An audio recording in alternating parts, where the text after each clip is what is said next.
Good morning. Unique education channel पर आपका बहुत बहुत स्वागत है।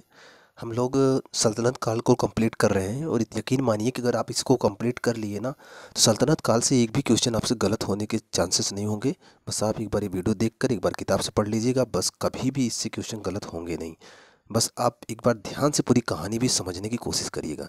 हमने अभी तक क्या देखा? हमने अभी गुलाम वंश देखा था, उसके बाद हमने देखा था खिलजी वंश, उसके बाद हमने देखा था तुगलक वंश। 3 वंश हम देख चुके हैं। आज छोटा सा एक वंश है सैयद वंश, हालांकि क्वेश्चन इससे ज़्यादा नहीं आते हैं लेकिन थोड़ा सा देखेंगे क्योंकि ये बीच में पड़ता है, देखेंगे। उसके बाद लोधी वंश इंपॉर्टेंट है, उसको अच्छे से देखेंगे। अब एक बात जानते रहिएगा, गुलाम वंश में इल्तुतमिश और बलबन को आपको मोस्ट इंपॉर्टेंट समझ के पढ़ना है, देखना है, समझना है, सुनना है। उसके बाद खिलजी वंश में आपको अलाउद्दीन खिलजी को मोस्ट इंपॉर्टेंट समझ के पढ़ना है, लिखना है, समझना है, उसके सारे कारनामे पढ़ने हैं। उसके बाद आपको पढ़ना है तुगलक वंश में। तुगलक वंश में मोहम्मद बिन तुगलक को आपको मोस्ट इंपॉर्टेंट समझ के उसको पढ़ना है। उसके बाद आपको पढ़ना है मोहम्मद बिन तुगलक के बाद आपको जिसको पढ़ना है उसका जो भाई था, याद होगा आपको, मोहम्मद बिन तुगलक की मृत्यु के बाद उसका भाई बनता है फिरोज शाह तुगलक, उसको पढ़ना है। तो वो उतना उसको पढ़ना है। लेकिन मोहम्मद बिन तुगलक मोस्ट इंपॉर्टेंट है, उसको पढ़ना है, उसके सारे कारनामे पढ़ने हैं, जिस तरह से उसे सन की पागल जो भी कहा जाता था पढ़ना है। फिर हमने कहा कि तुगलक वंश का अंतिम शासक था नासिरुद्दीन महमूद करके, उसकी हत्या किया। उसका सेनापति था खिज्र खां और उसने उस क्षेत्र को लूटा और एक नए वंश की नींव डाली। उस वंश का नाम था सैयद वंश, जिसका समय चला 1414 से 1451। कुछ नहीं किया ये उस बंदे ने, बहुत काम नहीं किया है, लेकिन शासन किया है दिल्ली सल्तनत पे, तो जानना पड़ेगा। इससे क्वेश्चन ज़्यादा आते नहीं लेकिन जानना पड़ेगा इसके बारे में। चलिए शुरू करते हैं खिज्र खां के बारे में। सैयद वंश, सैयद वंश का पहला शासक था खिज्र खां, क्योंकि इसी ने स्थापना की थी। जैसे मैं पहले से ही बताते आया हूँ कि पहला शासक बहुत दिनों तक शासन नहीं कर पाता है। बात तो क्लियर हो रही है ना। देखिए ये भी 1414 से 1421 7 साल शासन किया है। क्यों नहीं कर पाता? क्योंकि ज़िंदगी तो बीत जाती है बेचारे के सेनापति के रूप में। जब किसी को मार के राजा बनता है तब तक उम्र बीत जाती है, जैसा कि आम लोगों के साथ होता रहता है। तो ये इसके भी साथ हुआ, तो ज़्यादा दिन शासन नहीं किया। उसके बाद जो शासक आए इससे ज़्यादा शासन किया, जैसे मुबारक शाह आया 21 से 34 तक किया, मोहम्मद शाह फिर आया वो 34 से 45 तक किया। तो और लोग आते हैं तो अब उनको बना बनाया सब मिल जाता है, तो केवल शासन करना रहता है शासन, और इसको तो बनाना पड़ा, पूरा एक वंश स्थापित करना पड़ा। तो खिज्र खां को शुरू करते हैं। हुआ क्या कि सैयद वंश का जो ये संस्थापक, इसने सैयद वंश की स्थापना की और ये दिल्ली की राजगद्दी पर अधिकार कर लिया। और इसने जिस उपाधि से बैठा था, ये पूछा गया क्वेश्चन है, रैयत रैयत ए आला, रैयत ए आला की उपाधि से दिल्ली की गद्दी पे बैठा। ये क्वेश्चन पूछा जा चुका है, ध्यान रखिएगा, इंपॉर्टेंट क्वेश्चन है। कौन सी उपाधि लिया था ये? तो रैयत ए आला की उपाधि से ये दिल्ली की गद्दी पर बैठा था। खिज्र खां अपने को तैमूर के लड़के शाहरुख का प्रतिनिधि बताता था। तैमूर लंग का नाम सुने होंगे, बड़ा खतरनाक शासक था मध्य एशिया का। तो ये उसका एक लड़का था शाहरुख, उसका प्रतिनिधित्व बताता था, ताकि ये जोड़ता था उससे अपने को, ताकि तैमूर लंग इसके ऊपर आक्रमण ना करे, इसीलिए ये ऐसा करता था। और जानते हैं इसने अपने सिक्कों पर तुगलक सुल्तानों का नाम खुदवाया। सोचिए, अपने सिक्के पर इसने तुगलक सुल्तानों के नाम खुदवाया। ये मोस्ट इंपॉर्टेंट फैक्ट है कि कौन सा शासक अपने शासन में दूसरे शासक के राजाओं के नाम खुदवाता था, तो ये खिज्र खां था। और 1421 में जब इसकी मृत्यु हो गई तो इसने इसने अपने मृत्यु के पहले ही अपने बेटे मुबारक शाह के लिए गद्दी को छोड़ के उसे मतलब कि उत्तराधिकारी नियुक्त कर दिया था।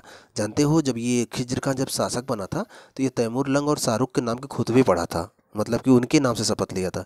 उसके बाद मुबारक शाह बनता है। मुबारक शाह के बारे में थोड़ा सा जान ले। यह खिज्र खां का पुत्र था और उसका उत्तराधिकारी था। इसने शाह की उपाधि धारण की थी। इसने भी सिक्के चलवाए थे और खुतबे पढ़े थे, जानते रहेगा। बहुत कुछ इसने नहीं किया था और इसकी भी कुछ दिन के बाद मृत्यु हो जाती है। उसके बाद बनता है मोहम्मद शाह बनता है। इसने भी बहुत कुछ नहीं किया और ये बस जितना शासन था उसी में ये खुश था। अब हुआ क्या कि अब यहाँ से कहानी थोड़ा जोड़ के सुनिएगा, क्योंकि अब यहीं से कहानी स्टार्ट हो रही है और ये आगे काम देगी। दरअसल ये जो मोहम्मद शाह था, इसी के समय में मुल्तान, मुल्तान कहाँ मिलेगा आपको? पाकिस्तान में। ये लोग दिल्ली में शासन कर रहे थे, तो दिल्ली से आप पश्चिम के साइड में जाएंगे तो आपको पाकिस्तान मिलेगा। सिंपल सी बात, भारत का मैप तो याद होगा आपको। तो ये मुल्तान में वजीर था कौन? बहलोल लोदी, नाम से याद रखिएगा, क्योंकि ये लोदी वंश का संस्थापक है बहलोल लोदी। अभी इसके यहाँ क्या है? क्या है? सेनापति, एक वजीर के तौर पर मुल्तान में ये काम कर रहा था। अब क्या हुआ कि मोहम्मद शाह, ये जो मोहम्मद साहब है, कुछ समय बाद इसकी मृत्यु हो जाती है। तो इसके बाद इसका बेटा अलाउद्दीन आलम शाह जो है वो गद्दी पे बैठता है। इसका समय 1445 1451 था। गद्दी पे बैठता है। जब ये गद्दी पे बैठता है, ध्यान रखिएगा, अभी बहलोल लोदी कहाँ है? लोधी वंश का संस्थापक बहलोल लोदी अभी कहाँ है? अभी मुल्तान में है। और आलम शाह दिल्ली की गद्दी पे बैठता है मोहम्मद साहब की मृत्यु के बाद।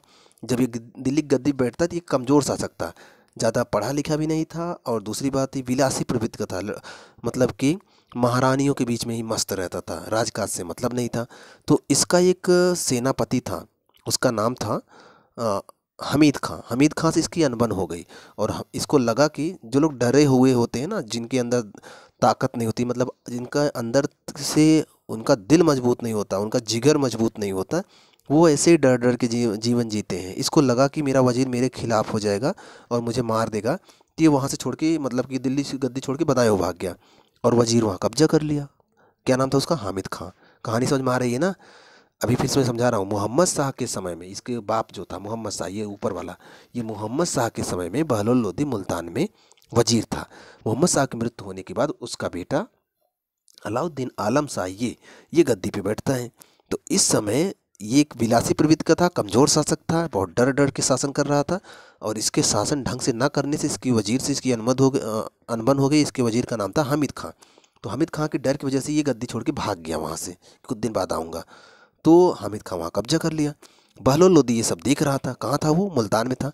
वो मुल्तान से यहाँ आया, आक्रमण किया, और इस बंदे को ख़त्म किया, हामिद खां को, और एक नए वंश की नींव डाली। और कौन सा वंश था वो? वो वंश था लोदी वंश। देखिए, हमने कहा था ना, सैयद वंश में बहुत कुछ है नहीं, कुछ नहीं था उसमें, बस वैसे आए, 2 दिन शासन किए, 4 दिन शासन किए, कुछ करना तो है नहीं, फ्री का मिल जाता है इन लोगों को। मेहनत करके प्राप्त करें तो उसकी इज्जत करें। फ्री का जब मिलता है ना तो कोई इज्जत नहीं करता है। इसीलिए कहा जाता है कि फ्री में किसी को कुछ भी नहीं देना चाहिए, क्योंकि जब आप किसी को कोई चीज़ फ्री में देते हो ना, लोग उसकी इज्जत करना भूल जाते हैं। याद होगा आपको, 20 रुपये का एक बॉटल पानी खरीदते हो आप जब ना, तो पूरा पानी पीने का सोचते हो, जरा सा भी पानी बाहर नहीं फेंकते हो।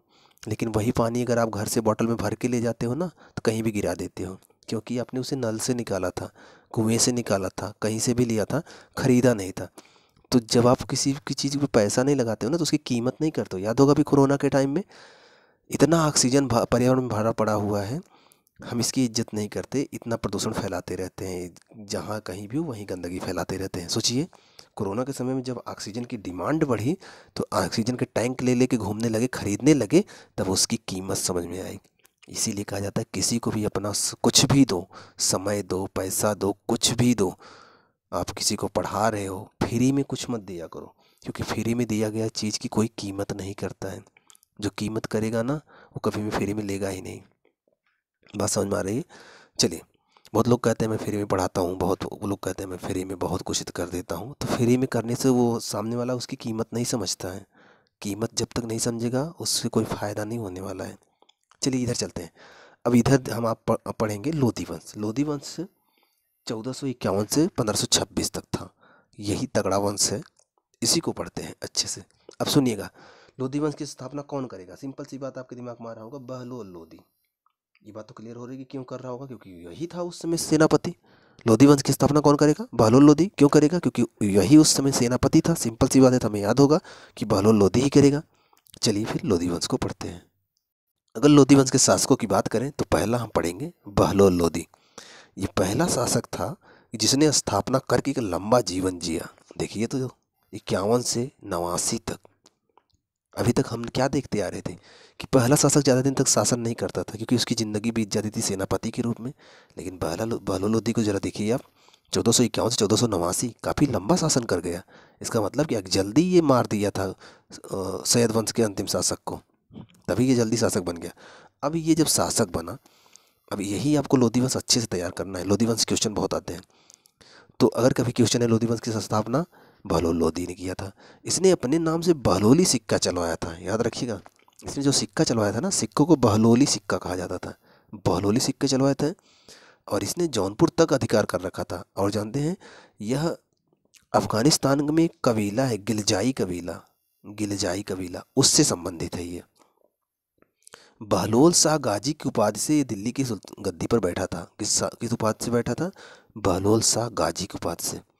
एक क्वेश्चन आपको कमेंट बॉक्स में बताना है कि जो आप मुग़ल वंश पढ़ोगे, हालांकि दिल्ली सल्तनत के बाद मुग़ल वंश का ही नंबर है, तो हम ये मान के क्वेश्चन पूछ रहे हैं कि आपको मुग़ल वंश के बारे में कुछ जानकारी होगी।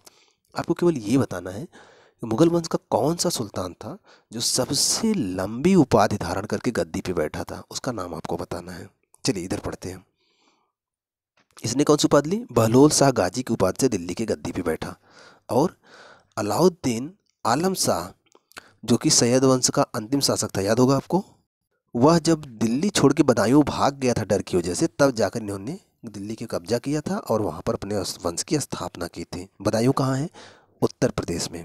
अच्छा, एक क्वेश्चन और बताना है आपको, बदायूं की क्या विशेषता है?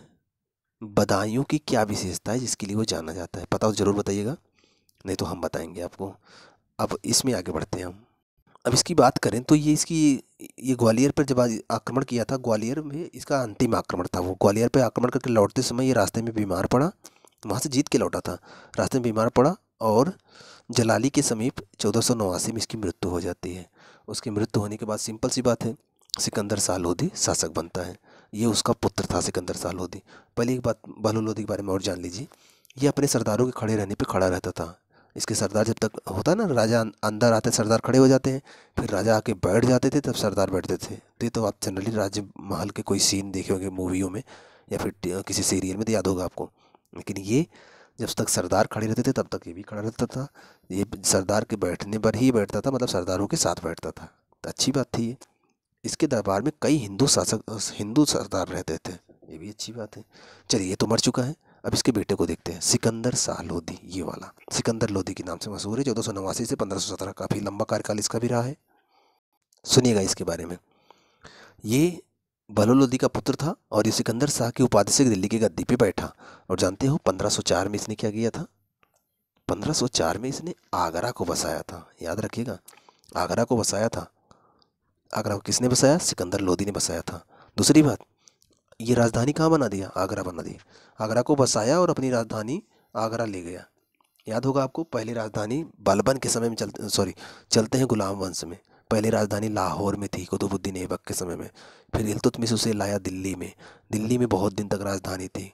फिर कुतुबुद्दीन मोहम्मद बिन तुगलक जब आता है, राजधानी महाराष्ट्र के देवगिरी ले जाता है, फिर वहाँ से फिर वापस आके दिल्ली ले आता है राजधानी। अभी ये जो बहलोल लोधी आया है, ये राजधानी पहले आगरा शहर को बसाता है और अपनी राजधानी कहाँ ले जाता है? आगरा। तो अभी राजधानी आगरा जा रही है। क्लियर हो रहा है ना सब चीज़ें? ये यहाँ से क्वेश्चन बहुत पूछते हैं, इसलिए इसको बता रहा हूँ मैं आपको। इसने भूमि के नाप के लिए गजे सिकंदरी नामक पैमाना चलाया। नाप के लिए पूछा जाता है क्वेश्चन, गजे सिकंदरी किसने चलाया था? सिकंदर लोधी। भूमि के नाप के लिए एक पैमाना था, उसका नाम था गजे सिकंदरी, उससे ज़मीन नापी जाती थी। इसने अनाजों से कर हटा लिया, मतलब कि अनाज से जो खेती करते थे किसान, उस पर जो टैक्स लिया जाता था वो टैक्स हटा लिया। भूमि में गड़े खजाने, हमने आपको बताया था कि लूट के धन से भूमि में गड़े खजानों से सुल्तान टैक्स लेता था। तो भूमि में कहीं गड़ा खजाना मिलता था, सुल्तान उसमें कोई टैक्स नहीं लेता था। इसने टैक्स कोई नहीं लिया, पहले के सुल्तान लेते थे, ये नहीं लिया। इसने खुम्स में कोई हिस्सा नहीं लिया। खुम्स याद होगा कि कोई सरदार कहीं से लूट के आता था तो उसका ये टैक्स लेता था, मतलब पुराने पुराने सरदार टैक्स लेते थे। ये खुम्स में भी टैक्स नहीं लिया। खुम्स कर क्या था? जब कोई सरदार कहीं पर जाता था, आक्रमण करता था, वहाँ से लूट के लाता था, तो कुछ कर के रूप में अपने राजा को कुछ टैक्स के रूप में देना पड़ता था, तो उसे खुम्स टैक्स बोलते थे। तो इसने वो टैक्स नहीं लिया, मतलब ये सब छोड़ दिया। सोचिए, इसने कई हिंदू मंदिर तोड़कर मस्जिदें बनवा दी। इसने ये काम तो बड़ा गलत किया इसने, मतलब बहुत खतरनाक कर दिया। कई हिंदू मंदिर तोड़ के मस्जिदें बनवा दी। और इसने नगरकोट में एक ज्वाला मंदिर था दिल्ली के आसपास में, उसको तोड़ा, उस मंदिर को तोड़ा, उसके मंदिर की मूर्ति को भी तोड़ा। इतने पे नहीं रुका, उसकी मूर्तियों को तोड़कर कसाईयों में बांट दिया। लो मांस तौलो इससे। बड़ा खतरनाक काम किया था, ये भी काम बहुत खतरनाक किया था इसने। कई मुसलमानों को ताजिया निकालने, मतलब मुसलमानों को भी इसने नहीं बख्शा था। कई मुसलमानों को ताजिया निकालने से रोक दिया और मुसलमान स्त्रियों को पीरों संतों के मज़ारों पर जाने से रोक दिया, क्योंकि उस समय भ्रष्टाचार बढ़ रहा था। पीर संत स्त्रियों को बुला लेते थे, इलाज के नाम पर उनका शोषण करते थे। तो ये सब वो चीज़ें देख रहा था, शायद इसलिए रोका होगा, जो भी हो, लेकिन रोक दिया। अच्छा किया रोक दिया। हालांकि ये बाबा के चक्कर में तो पड़ना ही नहीं चाहिए। बाबा कोई भी हो, हिंदू मुस्लिम सिख ईसाई कोई भी हो, ये बाबा लोग ठीक नहीं होते। वैज्ञानिक ढंग से इलाज करवाइए आप, वही बेस्ट होता है। ये बाबा कुछ किसी काम का नहीं, बाबा केवल शोषण करना जानते हैं बस। शारीरिक, मानसिक, आर्थिक जैसा भी कर पाते हैं हर तरीके से करते हैं। पता नहीं कितने बाबा फैले हैं दुनिया में। आइए देखते हैं अगला। यह प्रथम सुल्तान था जिसने आगरा को अपनी राजधानी बनाई, तो याद रहेगा आपको। और ये जानते हैं सिकंदर लोदी जो था, ये जो सिकंदर लोदी जिस बारे में हम पढ़ रहे हैं, ये गुलरुखी नाम से कविताएं लिखता था, मतलब एक कविताएं लिखता था। और सिकंदर लोदी के नाम से नहीं लिखता था, गुलरुखी के नाम से कविताएं लिखता था, क्योंकि राजा था, राजा के नाम से कविताएं नहीं लिखता था। और इसने एक संगीत का एक ग्रंथ लिखा था, उसका नाम था लज्जत ए सिकंदर शाही। लज्जत ए सिकंदर शाही के नाम से एक संगीत ग्रंथ लिखा था। ये सब इंपॉर्टेंट फैक्ट है, ये सब पूछा जाता है, इसलिए मैं इसको बता रहा हूँ, याद रखिएगा। इसके कुछ दिन बाद मृत्यु होती है। फिर आते हैं इनके पुत्र इब्राहिम लोदी, ये लास्ट वाले। आइए इनको देखते हैं। आइए देखते हैं इब्राहिम लोदी को। 1517 से 1526 ज़्यादा दिन शासन नहीं कर पाया, क्योंकि बीच में बेचारा मर जाता है लड़ता भाई। उस समय सोचिए, ज़िंदगी दांव पे लगा के लोग लड़ने जाते थे। अभी क्या है, आप पेपर देने जाते हो, सक्सेस नहीं हुआ तो अगला पेपर दे लेंगे, उसमें सक्सेस नहीं हुआ तो अगला पेपर दे लेंगे, मतलब ऑप्शंस होते हैं ना, आप कई बार पेपर दे सकते हो। पहले का पेपर कैसे होता था कि राजा लड़ने गया, सक्सेस हुआ तो हीरे जवाहरात मोती और उस राज्य की महारानियाँ, जितने भी उस राज्य में जो भी है सब आपका हो गया। लेकिन अब क्या है, अगर हार गए तो आपको ऊपर जाना पड़ेगा, मतलब कि आप मर गए, हार गए तो मर गए। तो जिंदगी दांव पे लगा कर जाते थे ये लोग। अभी क्या है, अभी तो आप पेपर देने गए, ज़िंदगी दांव पे थोड़ी लगी है। पास हुए तो हुए, नहीं तो नेक्स्ट पेपर देंगे। यहाँ पर ज़िंदगी दांव में नहीं लगी है, तो यहाँ पर सोचो बहुत बड़ा, जितना बड़ा रिस्क उतना बड़ा फ़ायदा। तो यहाँ रिस्क ज़िंदगी दांव पे लगा के जाते थे लोग। चलिए शुरू करते हैं। सिकंदर लोदी के मरने के बाद उसका पुत्र इब्राहिम लोदी गद्दी पे बैठता है। इब्राहिम लोदी गद्दी पे बैठता है और इसने अपने भाई, इसका एक भाई था जलाल खां को जौनपुर का शासक नियुक्त किया। जौनपुर बहुत बार आ रहा है, सोचिए जौनपुर शब्द बहुत बार आ रहा है। जलाल खां को इसने जौनपुर का शासक नियुक्त किया। अभी पहले एक बात बताइए, क्या आपने कभी खतौली के युद्ध के बारे में सुना है? खतौली के युद्ध, थोड़ा सा ईमानदारी से बताइए, खतौली का युद्ध के बारे में सुना है? बताएंगे कहाँ? ऑनलाइन क्लास, लाइव क्लास तो चल नहीं रही, तो आप कमेंट कर लें अभी, और बाद में आप करेंगे भी क्या, हम तो उसके बारे में बताने ही चल रहे हैं। तो चलिए सुन लीजिए, अगर आपको पता है ज़रूर बताइएगा। खतौली युद्ध क्या हुआ था कि मेवाड़ के शासक थे राणा सांगा। इसी के समय में, जिस समय ये दिल्ली में शासन कर रहे थे इब्राहिम साहब, उस समय मेवाड़ में शासक थे राणा सांगा। राणा सांगा और इब्राहिम लोदी के बीच एक युद्ध हुआ। इसमें इब्राहिम लोदी हार गया, लेकिन पूरी तरह से नहीं हारा, बस हार के लौट आया।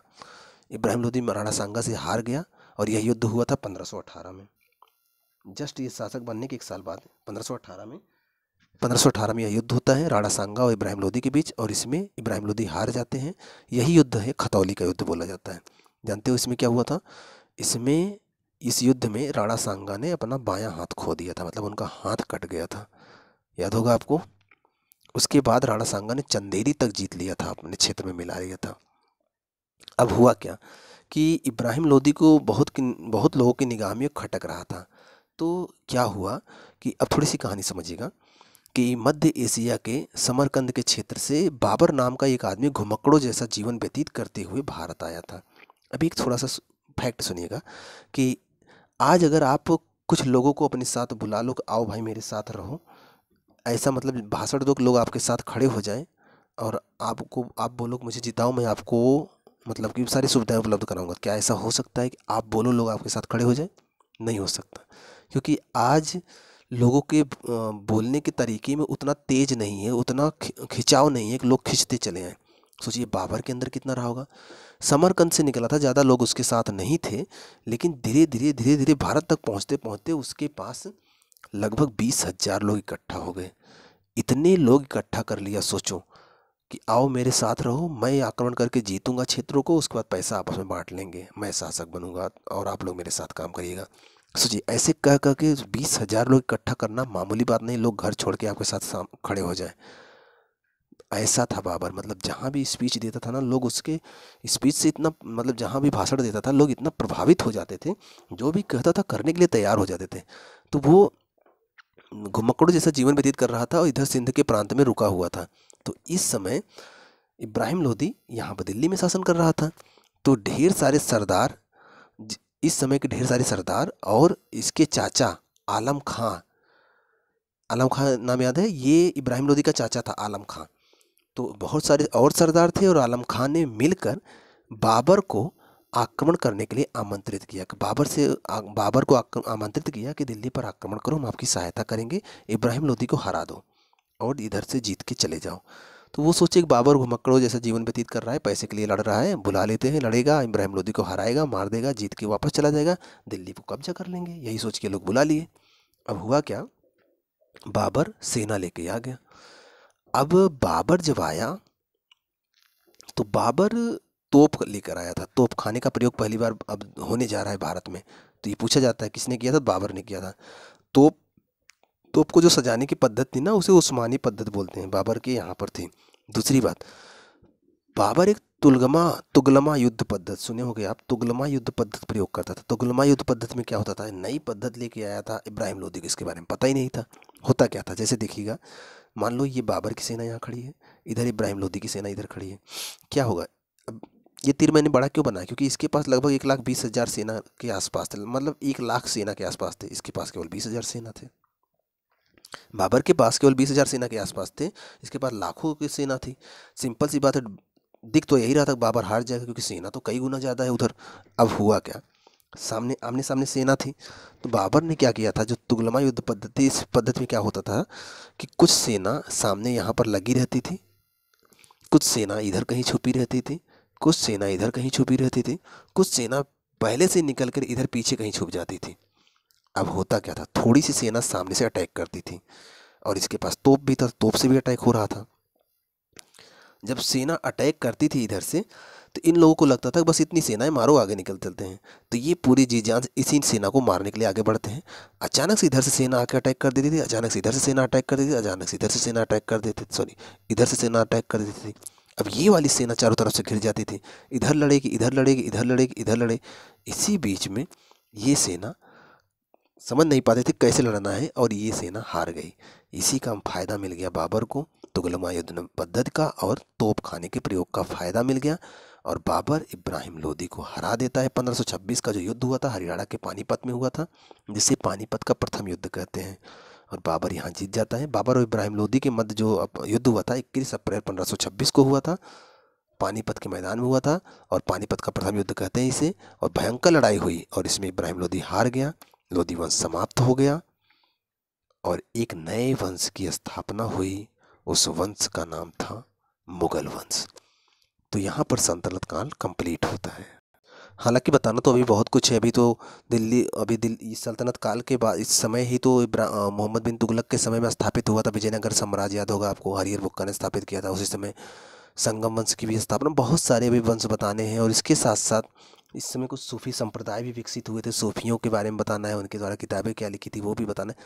इतिहास इतना छोटा नहीं जितना हम लोग सोच लेते हैं, लेकिन अगर एक बार कहानी बना के समझ लेना तो इतना बड़ा भी नहीं जितना हम लोग समझ लेते हैं। बस दिक्कत ये है, हम लोग समझने की बजाय उसे रटने के चक्कर में पड़ जाते हैं। रटने के चक्कर में पड़ते हैं ना, तो रामायण भी आपको कभी नहीं याद होती। याद होगा आपको, पूरा रामायण पूरा महाभारत दिमाग में भरा पड़ा होगा, जबकि विश्व के सबसे बड़े महाकाव्य हैं और आप उनको याद कर डाले हो ना। सिंपल सी बात है, रटना नहीं है, समझना है। तो यहाँ से हमने पूरा सल्तनत काल कंप्लीट कर दिया है। हमने गुलाम से शुरू किया, लोधी तक आए और यहीं से एक नए वंश की शुरुआत हो रही है, मुगल वंश। मुगल वंश हालांकि बाद में कंप्लीट करेंगे। पूरा सल्तनत काल कंप्लीट हुआ है।